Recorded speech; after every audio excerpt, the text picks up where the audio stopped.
बहू की प्रेग्नेंट माँ पार्ट 1। श्रुति की शादी को अभी 1 महीना भी नहीं बीता था, लेकिन अचानक से उसकी ज़िंदगी में एक बहुत बड़ी परेशानी आ गई। कहने को तो श्रुति के ससुराल वाले उसे बहुत प्यार करते थे, लेकिन श्रुति के मायके से आई एक खबर ने उसके ससुराल वालों का प्यार पूरी तरह से बदल कर रख दिया। श्रुति के ससुराल में उसके पति गौरव के साथ गौरव की छोटी बहन रिद्धिमा और सास ससुर रहा करते थे। एक दिन श्रुति की सास के पास एक फ़ोन आया और किसी ने फ़ोन करके उन्हें बताया कि उनकी समधन यानी कि श्रुति की माँ प्रेग्नेंट थी। ये सुनते ही अचानक श्रुति की सास अपनी बहू पर भड़क उठी। हे भगवान, इस उम्र में जरा भी शर्म नहीं आई श्रुति की माँ को। अरे बेटी की शादी को अभी कुछ ही महीने हुए हैं और देखो तो कैसी खबर सुनाई है। इकलौती बेटी थी, वो ससुराल आ गई। लगता है हमारी समझी और समधन को अच्छा मौका मिल गया होगा अकेले में वक्त बिताने को। आप तो चुप ही रहिए। यहाँ सारी दुनिया में हमारी जग हंसाई हो रही है और आपको मजाक सूझ रहा है। लेकिन मम्मी, भाभी का मायका पास वाले मोहल्ले में ही है। अगर ये बात हमारी कॉलोनी में भी फैल गई तो सब लोग क्या सोचेंगे? इस उम्र में आंटी ने प्रेगनेंसी। अरे चुप कर, अभी ये सब बातें करने की तेरी उम्र नहीं है। जा अपनी किताबें उठा और चुपचाप कॉलेज जा। ठीक है मम्मी, मेरा क्या है, मैं तो बस अपने दिल की बात कह रही थी। अरे बेटा, तुम पढ़ाई में दिमाग लगाओ। अभी तुम्हारी उम्र पढ़ने लिखने की है, इन सब के बारे में सोचने की नहीं। श्रुति, कॉलेज जाने से पहले जरा अपने भाभी को उसके कमरे में जाकर बोल दे कि वो यहाँ मेरे पास आए, मुझे उससे ज़रूरी बात करनी है। ठीक है मम्मी। रिद्धिमा अपनी भाभी श्रुति के कमरे में जाती है और उसे आवाज़ देने लगती है। क्या हुआ रिद्धिमा, कुछ ज़रूरी काम था क्या? भाभी, मम्मी आपको बुला रही है। एक बड़ी ही चटपटी और मज़ेदार खबर आपको देने के लिए। ज़रा जल्दी जाना। हाँ, ऐसी ब्रेकिंग न्यूज़ है कि मिस नहीं होनी चाहिए। अच्छा, ऐसा भी क्या हो गया? ऐसी कौन सी मज़ेदार खबर मिल गई उनको? भाभी, साथ में ना भैया को भी ले जाना। आप दोनों साथ में वो खबर सुनेंगे तो बहुत मज़ा आएगा। श्रुति और गौरव दोनों अपनी माँ के पास आते हैं। आओ आओ बहू, तुम्हारा ही इंतज़ार कर रही थी। अब मुझे नहीं पता था कि इस उम्र में भी मुझे तुम्हें प्रेग्नेंट होने की खबर सुनानी पड़ेगी। क्या? ये अब क्या कह रही है मम्मी? अरे कुछ महीने पहले तो मेरी शादी हुई है। ये आपने क्या किया मम्मी? हाँ, अब ये तो नहीं कहना चाहते ना कि मेरा छोटा भाई या बहन इस दुनिया में आने वाला है? मैं अपने ऑफिस वालों को क्या मुंह दिखाऊंगा?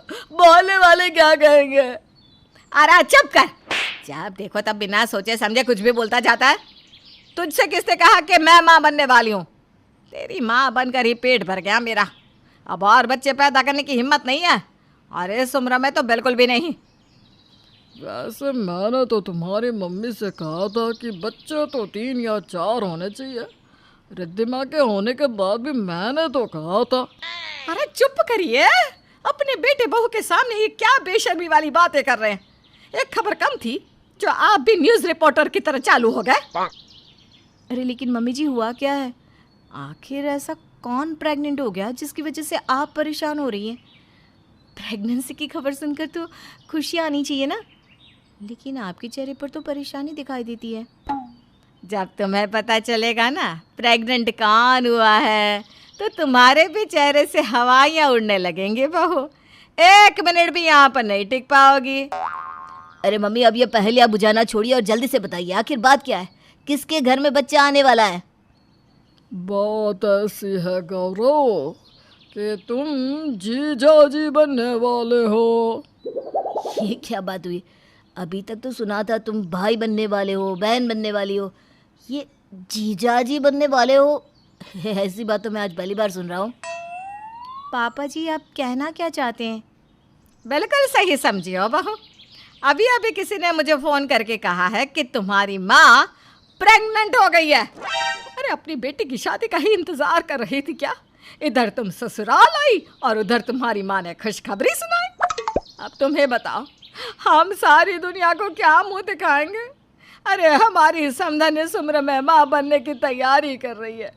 ये उम्र तो तुम्हारे बच्चा पैदा करने की है, लेकिन 6 महीने से तुमने तो कोई खुशखबरी नहीं सुनाई। नहीं नहीं मम्मी जी, आपको कोई गलत फहमी हुई होगी। तो एक काम करो बहू, तुम अपने मायके जाओ और खुद ही पता करके आओ, क्योंकि जिसने मुझे ये खबर सुनाई है ना, उसकी बताई हुई खबरें 100% सही निकलती है। हाँ हाँ, क्यों नहीं। वैसे भी श्रुति को मायके गए हुए काफ़ी दिन हो गए और अब तो इसका मायके जाना बनता ही है, इतनी चटपटी खबर जो लेकर आएगी वहाँ से। गौरव, यहाँ पर किसी चटपटी खबर की बात नहीं हो रही, मेरे मायके की बात हो रही है। सॉरी सॉरी, माफ़ करना श्रुति, ये खबर सुनकर ना मेरी ज़रा ज़बान फिसल गई। तुम्हारी तो सिर्फ जुबान फिसली है, समधन जी के तो इस उम्र में पैर ही फिसल गए। श्रुति अपने मायके पहुंचती है। वहां जाकर देखती है कि वाकई में श्रुति की माँ का पेट फूला हुआ था, ठीक वैसे ही जैसे किसी प्रेग्नेंट लेडी का होता है। पिछले 4 महीने से श्रुति अपने मायके नहीं आई थी, जिसकी वजह से उसे लग रहा था कि शायद उसकी माँ का 4था महीना चल रहा है और इसलिए उनका पेट इतना बड़ा हो गया है। श्रुति को अपनी माँ से इस बारे में बात करने में शर्म आ रही थी, इसलिए उसने सीधे सीधे अपनी माँ से कुछ नहीं पूछा और घुमा फिरा कर बात जानने की कोशिश करने लगी। वैसे मम्मी, आपकी तबीयत ठीक है ना? अब क्या बताऊं बेटा, बहुत परेशान हूँ। मुझे भी कहाँ पता था कि इस उम्र में ये सब हो जाएगा। अब जवानी में तो सब कुछ ठीक लगता है, लेकिन इस उम्र में तो मुझे तुम्हारे सामने कहने में भी शर्म आती है। लेकिन मम्मी, आपको ध्यान रखना चाहिए था ना। अरे ध्यान रखा था बेटा, लेकिन तू ससुराल चली गई, घर में कोई था नहीं, मैं और तेरे पापा अकेले रह गए, तो बस इसी वजह से ये सब हो गया। मम्मी किस तरह की बात कर रही है, कैसे समझाओ इन्हें? अरे ये सब बात छोड़ श्रुति बेटा, और बता तेरे ससुराल में सब कैसे हैं? पापा, आप बात को टालने की कोशिश मत करिए।